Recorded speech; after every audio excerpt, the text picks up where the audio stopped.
자, 이제 윤 대통령의 순방 얘기를 지금 저희가 좀 하고 있습니다. 근데 국내에서 사실은 윤 대통령의 머릿속을 좀 복잡하게 하는 문제들이 있습니다. 첫 번째는 이제 아까 말씀하셨던 명태균, 김대남 녹취 파문.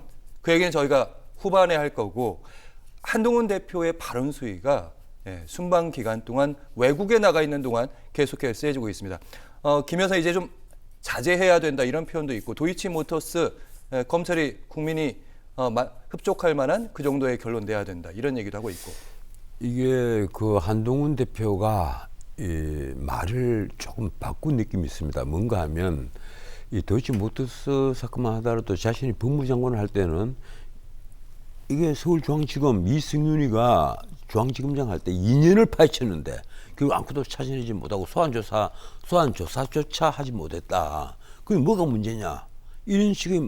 이런 취지의 말을 했단 말이에요. 그런데 이제 와서 하는 얘기가 이걸 만약에 불기소를 하게 되면 더 큰 문제가 이제 생긴다. 역풍을 맞는다. 그러니까 기소하는 것이 좋지 않겠느냐. 이제 거의 노골적으로 이렇게 얘기를 하고 있는 거예요. 사실상 그 얘기다. 예. 검찰이 기소하는 게 지금 윤 대통령이나 김건희 여사가 보면 깜짝 놀랄 일이죠. 짬팔 일이죠, 이게요. 그러니까 근데 전 의문인 게 이런 긴장된 발언들이 계속 나오는데 대통령실에서 독대를 수용하기로 했다, 드디어. 아니 근데 독대 수용은 이제 제가 말씀드리겠는데 한동훈 대표가 그 말을 그렇게 한 이유는요. 예. 지금 그 도이치모터스 주가 조작 사건 1심에서 무죄 판결을 받았던 전주 한 사람이 있어요. 이 사람이 항소심에서 유죄 판단을 받았단 말이에요. 이게 이제 근거가 된 겁니다. 이러니까 한동훈 대표도 가만 생각하니까 이걸 계속 김건희 여사를 옹호를 하다가는 불똥이 자기에게 들 것 같다. 이렇게 판단을 한 것으로 보입니다. 제가 보기로는. 어떻든 지금 9월 24일 날 그 전에 사실은 독대 요청을 했는데 거절을 당하고 9월 24일 날 또 만찬을 할 때는 자 나중에 정무수석에게 나 독대 좀 하게 해주세요. 안 그러면 그리고 이 말은 내가 언론에도 얘기를 하겠습니다. 그걸 윤 대통령이 들으니까 빨깍하잖아요. 뭐 언론에다 얘기를 해.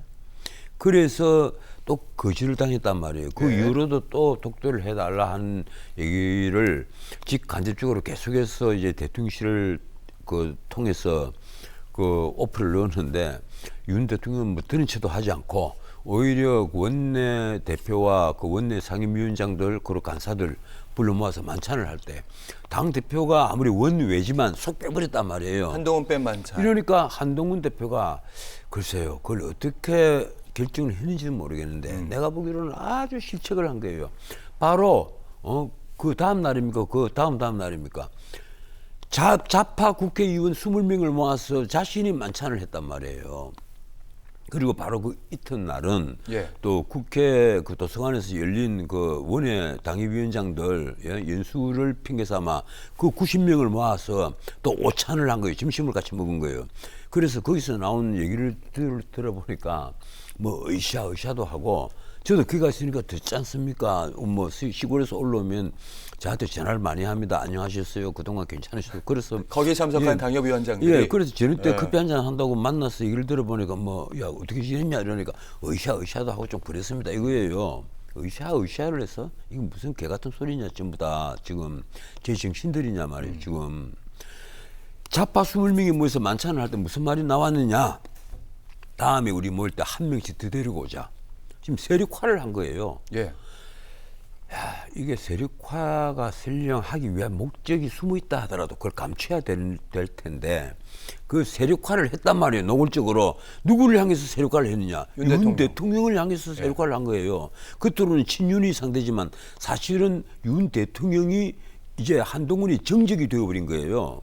이러니까 내가 윤 대통령이라도 화가 나죠. 뭐 이런 자가 있나. 근데 왜 독대를 수용했을까? 요즘에 최근 이렇게 계속 이렇게 발언 수위 높아지고 압박도 넣고 있고 이게 먹힌 겁니까? 물론 최근에 나온 신문 칼럼들 보면 아주 재밌어요. 최근에 나온 칼럼들 다 종합을 하면 이렇습니다. 왜 대통령이 당 대표를 안 만나주느냐. 과거에는 일주일마다 주례 회동도 했다. 그리고 MB 때는 뭐 오늘 아침 나온 신문이죠. 서울신문. MB 때는 뭐 정적들 정적 으로 있어도 다 만나주고 박근혜 그러니까 홍준표도 전 대표 계속 때. 만나주고 박근혜와는 100분 동안 만났기 때문에 곧장 나중에 정권 재착출이 된 거 아니냐 그러니까요. 이런 식의 분석 기사를 내놓아요. 예. 그런데 왜 당대표를 안 만나느냐 대통령이 그 말도 일리는 있어요. 왜 그런가 하면 대통령은 이미 정치적으로 갈 때까지 다 옳은 사람이잖아요. 그리고 집권 여당이란 말이에요. 그 여당과 당정청 옛날에는 당정청 혹은 뭐 당정협의 이런 걸 내야 하지 않습니까? 그게 우리 정치학에서 대통령제에서 그 과연 부합하는 제도냐 하는 것을 차치하고 나서라도 그렇게 당정협의를 가짐으로써 야당과 또 다른 그 협의 채널도 만들면 네. 우리 그 원내에서 극한적인 투쟁을 피하고 그래도 잘 굴러갈 수가 있다. 뭐 이런 게 있었는데 전 변호사님 궁금한 게 방금 저희가 예. 신문 말씀하셨잖아요.